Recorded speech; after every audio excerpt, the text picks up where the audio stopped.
በቀደመ ሕይወቱ ያሳደዳቸውንና የገደላቸውን ክርስቲያኖች መንገድ የተከተለ ጌታን ከማሳደድ ምርጥ ዕቃ እስከ መባል የደረሰ ክርስቶስ ለምን ታሳድደኛለህ ያለው በድንገት ጌታን አግኝቶ በብዙ የተመረጠ ሐዋርያ አስደናቂ የሕይወቱ ጉዞ ወደ እግዚአብሔር መንገድ የተጠራበት ቅጽበትና ስለ ክርስቶስ ተሰውቶ ሰማዕት የሆነበትን እጅግ አስገራሚ ታሪክ በዛሬው መሰናዶ ልናቀርብላችሁ ወደናል። ቻናሉን ሰብስክራይብ በማድረግ እስከ ፍጻሜው እንድትከታተሉን እየጋበዝን የሐዋርያው የቅዱስ ጳውሎስን ታሪክ እንሆ።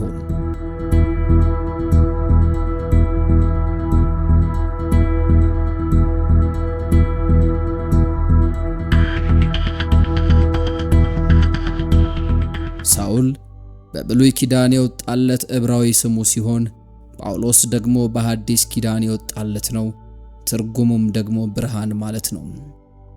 በዛሬቱ ቱርክ በቀድሞዋ ተርሴስ ከሚቀመጥ ከአንድ ሽማግሌ ተወልዶ ካደገ በኋላ በኢየሩሳሌም ኦሪትን ከገማልኤል ተማረ። ስለ ኦሪትና ስለ ሙሴ ከፍ ያለ ቅናት፣ በዘመኑም ስለተፈጠረው የክርስትና ሃይማኖት የበዛ ጥላቻ ነበረው። ስለዚህ ክርስቲያኖችን ማባረር፣ ማሰር፣ ማጉላላትም ስራዬ ብሎ ተያይዞት ነበር። ለዚሁ ጉዳይ ወደ ደማስቆ ሲሄድ ከተማይቱ ላይ ሊደርስ ሲል የሚያንጸባርቅ ብርሃን መታውና ወደቀ። ጳውሎስ በደማስቆ መንገድ በመሬት ላይ እንደተኛ በሰማይ ላይ ካለው ከኢየሱስ ጋር ሐሳብ ለሐሳብ እንዲህ ሲል ተለዋወጠ። ኢየሱስ ሳኦል ሆይ ስለምን ታሳድደኛለህ አለ። ሳኦልም አንተ ማነህ አቤቱ ብሎ ጠየቀ። ኢየሱስም እኔ ኢየሱስ አንተ የምታሳድደኝ ነኝ፣ በተሳለ ብረት ላይ ብትረግጥም ላንተ ይብስብሃል አለው። ሳኦልም ምን እንዳደርግ ትፈቅዳለህ አለ። ኢየሱስም ወደ ደማስቆ ከተማ ግባ፣ ልታደርገው የሚገባውን ደግሞ ሐናንያ ይነግርሃል ብሎታል። ሐዋርያው ቅዱስ ጳውሎስ ዘሩ ከዕብራውያን ከብንያም ነገድ ሲሆን የተወለደውም ማስቀደመን እንደጠቀስነው በጠርሴስ ከተማ ነው። ድንኳን መስፋትን የተማረው በዚያ ነው። ይህም ታሪክ ደግሞ በሐዋርያት ሥራ ምዕራፍ 13 ቁጥር 3 ላይ ተጠቅሷል። ጠርሴስ በንግድ የታወቀች የኪልቅያ ዋና ከተማ ናት። በከተማዋ እስከ 500 ሺህ የሚገመት ከየሀገሩ የተሰበሰቡ ሰዎች ይኖሩባታል። ሮማውያን በሥራቸው ለሚተዳደሩት ሕዝቦች ሮማዊ ዜግነትን ይሰጡ ስለነበር የቅዱስ ጳውሎስ አባት በዜግነትም ሮማዊ ነበር። ይህም ለቅዱስ ጳውሎስ ተላልፎለታል። አባቱ የሮም ዜግነት ይኑረው እንጂ ከብንያም ወገን የሆነ ፈሪሳዊ እንደነበረ በሐዋርያት ሥራ ምዕራፍ 23 ቁጥር 6 ላይ ተጠቅሷል። በፊልጵስዩስ መልእክቱ በምዕራፍ 3 ቁጥር 5 ላይ በስምንተኛው ቀን የተገረዝኩ ከእስራኤል ትውልድ ከብንያም ወገን ከዕብራውያን ዕብራዊ ነኝ፣ ስለ ሕግ ብትጠይቁኝ ፈሪሳዊ ነበርኩ፣ በሕግ ስለሚገኝ ጽድቅም ያለ ነቀፋ ነበርኩ ያለው ለዚሁ ነው። ከታላቁ መምህር ከገማልያል አገር ስር ሆኖ ሕገ ኦሪትንና የአይሁድን ወግም ጠንቅቆ ተምሯል። ቅዱስ ጳውሎስ 15 ዓመት ዕድሜው ወደ ትውልድ አገሩ በመመለስ በኢየሩሳሌም ከነበረው የታወቀው የገማልያል ትምህርት ቤት ገብቷል። በዚያም የአይሁድን ሕግና ሥርዓትን እየተማረ እስከ 30 ዓመቱ ድረስ ቆየ። ገማልያል ፈሪሳዊ ስለነበር ጳውሎስም ይህን ተቀብሎታል። በ30 ዓመቱ የአይሁድ ሸንጎ አካል ሆኖ ተቆጠረ። ጌታችን መድኃኒታችን ኢየሱስ ክርስቶስ በሚያስተምርበት ዘመን ቅዱስ ጳውሎስ በኢየሩሳሌም ስለነበር ሁኔታዎችን ሁሉ ያውቃል። ሐዋርያው ቅዱስ ጳውሎስ በአይሁድ ሸንጎ አባልነት ለ2 ዓመታት በሰራበት ወቅት ለኦሪታዊ እምነቱ ቀናተኛ ፈሪሳዊ በመሆኑ ክርስቲያኖችን በማናቸውም አጋጣሚ ይቃወማቸው ነበር። እንዲያውም ለዲያቆናት እስጢፋኖስ በማስተማሩ ምክንያት ተከሶ ለአይሁድ ሸንጎ በቀረበበትም ጊዜም የተከራከረው እርሱ ነበር። በድንጋይ ተወግሮ በሰማዕትነት ሲያርፍም የወጋሪዎችን ልብስ ይጠብቅ የነበረው እርሱ ነው። ቅዱስ አውግስጢኖስ በእስጢፋኖስ ጸሎት ቤተ ክርስቲያን የጠፋውን ጳውሎስ አገኘች በማለት ተናግሮለታል።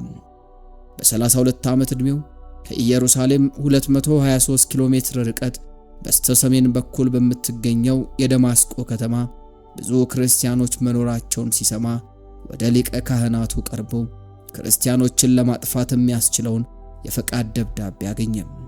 ከዚህም በኋላ ጭፍሮችን አስከትሎ ወደ ደማስቆ አመራም።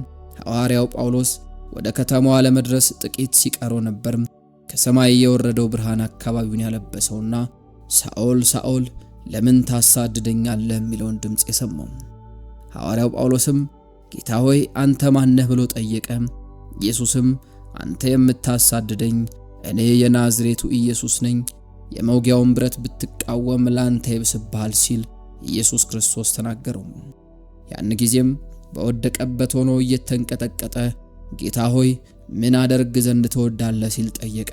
ከዚህም በኋላ ተነስቶ ወደ ደማስቆ እንዲገባ እንደተነገረው በሐዋርያት ሥራ ምዕራፍ 9 ቁጥር 1 ላይ ተጠቅሶ እናገኛለን። የሐዋርያው አይኖች በወቅቱ ለማየት አልቻሉም። እየተመራ ወደ ደማስቆ ገባ። ለ3 ቀናትም ያክል እህል ሳይቀምስ ቆየ። በዚያች ዕለት እግዚአብሔር አምላክ በደማስቆ ለሚገኘውና ሐናንያ ለተባለውም አባት በራእይ ተገለጠለት። ቅዱስ ጳውሎስም ያለበትን አድራሻ ነገረውና ሄዶ እንዲያጠምቀው አዘዘው። ሐናንያ አስቀድሞ የቅዱስ ጳውሎስን ማንነት ያውቃል። አብዛኞቹ በደማስቆ የሚገኙ ክርስቲያኖች ከኢየሩሳሌም በስደት የመጡ ናቸው። ያንን ስደት ያስነሳው ደግሞ በቅዱስ እስጢፋኖስ ላይ የደረሰው መከራ ነበር። በዚህ የቅዱስ እስጢፋኖስ ሰማዕትነት ደግሞ ዋናው ከፊት ሆኖ የመራው ተዋናይ ሐዋርያው ጳውሎስ ነበር። ይህን የሚያውቀው ሐናንያ በቅድሚያ ከእግዚአብሔር ጋር መከራከር ጀምሮ ነበር።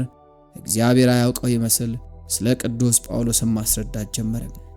በመጨረሻም ግን ይህ በአሕዛብ በነገሥታትም በእስራኤል ልጆች ፊት ስሜን ይሸከም ዘንድ ለእኔ የተመረጠ ዕቃ ነውና ሂድ፣ ስለ ስሜ ስንት መከራ ሊቀበል እንዲያስፈልገው እኔ ያመላክተዋለሁና በማለት እግዚአብሔር ሐናንያ ላከው። ሐናንያ ቅዱስ ጳውሎስን ካጠመቀውና ካስተማረው በኋላ ቅዱስ ጳውሎስ ወደ አረብ ሀገር መሄዱን ራሱ በገላትያ ምዕራፍ 1 ቁጥር 17 ላይ ነግሮናል። ቅዱስ ጳውሎስ የስሙ ትርጓሜ ብርሃን ማለት ሲሆን ሰርጊዮስ ጳውሎስ የተባለ ሀገረ ገዢ የገዛ ስሙን ሰጥቶት ነው። የቀደመ ስሙ ሳኦል ነበር። ይህም ሀገረ ገዢ አስተዋይ ሰው ስለነበር የእግዚአብሔርን ቃል ሊሰማ ወዶ በርናባስንና ሳኦልን ወደ እርሱ አስጠራቸው። ኤልማስ የተባለው ጠንቋይ ግን ሀገረ ገዢውን ከማመን ለማጣመም ፈልጎ ተቃወማቸው። ሳኦል ግን መንፈስ ቅዱስ ባደረበት ሰውነት ሆኖ አንተ ተንኮል ሁሉ ክፋትም ሁሉ የሞሉብህ የዲያብሎስ ልጅ የጽድቅም ሁሉ ጠላት የቀናውን የጌታ መንገድ ከማጣመም አታርፍምን?